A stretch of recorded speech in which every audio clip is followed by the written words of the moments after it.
I gotta admit, I'm not a big fan of IPAs. I mean, I'm a beer purist.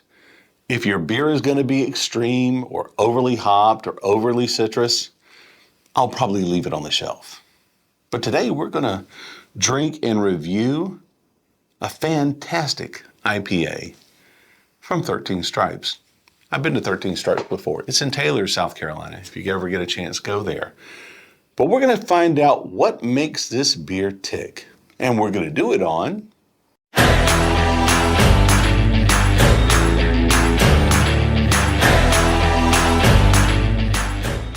like I said, I'm not an IPA guy. If you have extreme in your label, in the name of your beer, I'm going to leave it on the shelf. I'm just going to walk away. But today we review the 13 Stripes Freeborn IPA.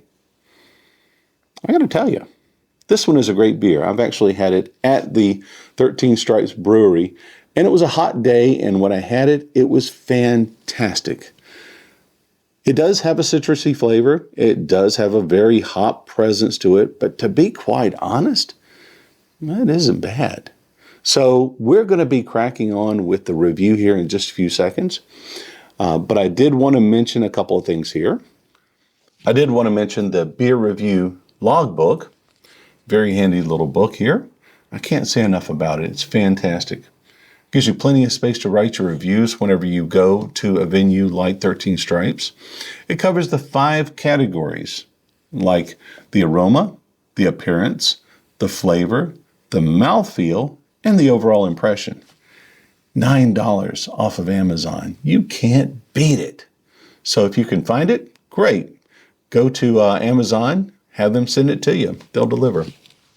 As well, if you can find this one right here, this is a Total Guide to Beer. This one's 12 years old, so I don't know if you're going to be able to find a printed version. But if you can, or if you can write them or email them and say, hey, do you have this that you can send it to me? They may do that. But it's almost like my little go-to mini Bible for beer. It tells me everything I know about all the styles and all the beers that are associated with those styles. And again, it follows the Beer Judge Certification Program guidelines for the different styles of beer. You can't go wrong with this one. And it gives you a little bit of the history of beers. Now that being said, let's get cracking. But first, Beer Through History. India Pale Ale, or IPA, has a fascinating history that begins in the early 18th century with the emergence of pale ales that were lightly hopped and significantly different from today's IPAs. By the mid-18th century, pale ales started to be brewed with coke-fired malt, leading to a paler beer due to reduced smoking and roasting of barley and the malting process. One notable variety was October beer, a well-hopped pale brew popular among the landed gentry, intended to be cellared for 2 years once brewed. The first known brewers to export beer to India were from George Hodgson's Bow Brewery, located near the Middlesex-Essex boundary. Hodgson's beer gained popularity among East India Company traders because of their proximity to the East India docks and Hodgson's liberal credit line of 18 months. Ships exported Hodgson's beer to India, particularly his October beer, which thrived during the voyage and was highly regarded by Indian consumers. During the Napoleonic blockade, Burton breweries lost their export market in continental Europe and sought new markets for their beer. At the behest of the East India Company, Allsop's brewery developed a strongly hopped ale for export to India. Other Burton brewers like Bass and Salt followed suit, brewing similar beers and benefiting from the water quality in Burton. In the 1820s, London East End brewer Charrington successfully exported hogshead of India Pale Ale to Madras and Calcutta, leading to a regular trade with British agents and retailers in India. Early IPAs were slightly higher in alcohol than other beers of the time, but were heavily hopped and formulated to survive long sea voyages, making them popular exports to India and other colonial countries. Around 1840, demand for the export-style pale ale, known as India Pale Ale, grew in England and it became a popular product. Records from the 19th century indicate that American, Australian, and Canadian brewers also manufactured beer labeled as IPA, which was similar to English IPA of the era. During World War I, IPA in Britain diverged into two styles: premium bottled IPA with higher gravity and weaker cask-conditioned draft IPAs. By the 1920s, the strength of British IPAs declined, but the tradition persisted. Worthington's White Shield, a historic India Pale Ale first brewed in 1829 for export to the British Empire, found renewed popularity in the 1970s when the demand for real ale grew in the UK.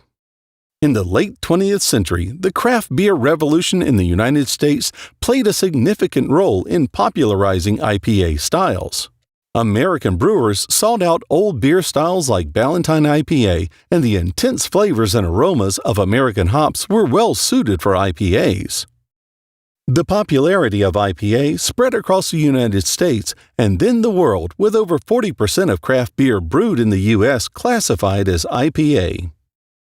In the 21st century, U.S.-influenced IPA became one of the most popular beer styles in the UK.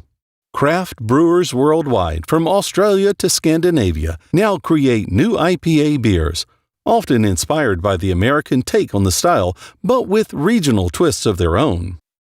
Overall, India Pale Ale has evolved from its early 18th century origins to become a signature style of craft brewers worldwide, celebrated for its hop-forward flavors and global appeal. Okay, so let's get cracking with our review. How about it?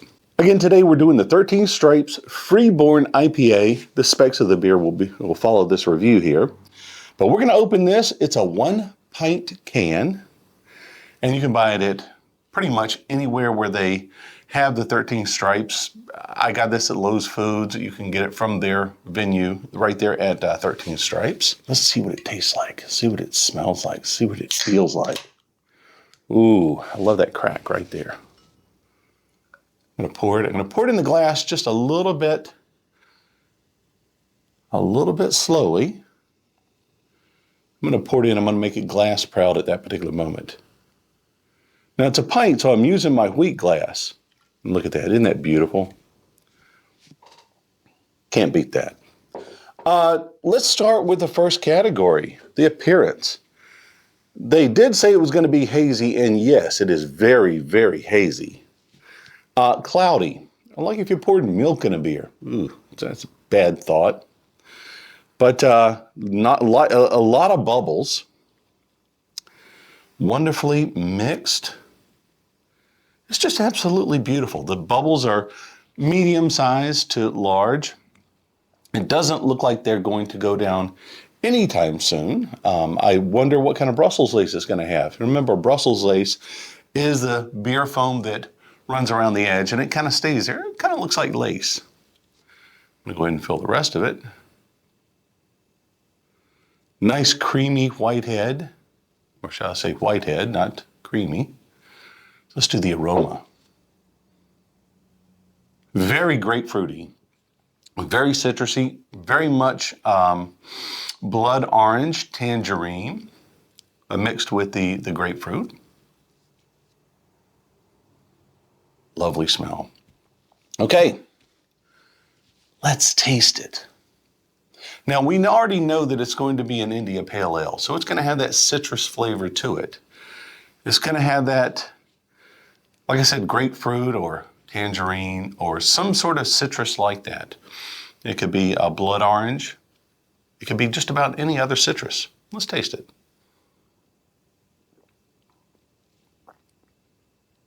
Oh, yeah. Massive, massive citrus. Very much like I'm drinking, well, grapefruit juice. A pink grapefruit juice, maybe just a regular grapefruit juice, mixed in with orange juice. I mean, it's unbelievably identical to just grapefruit juice for that matter. Now, the bubbles have pretty much subsided. It's not awfully carbonated.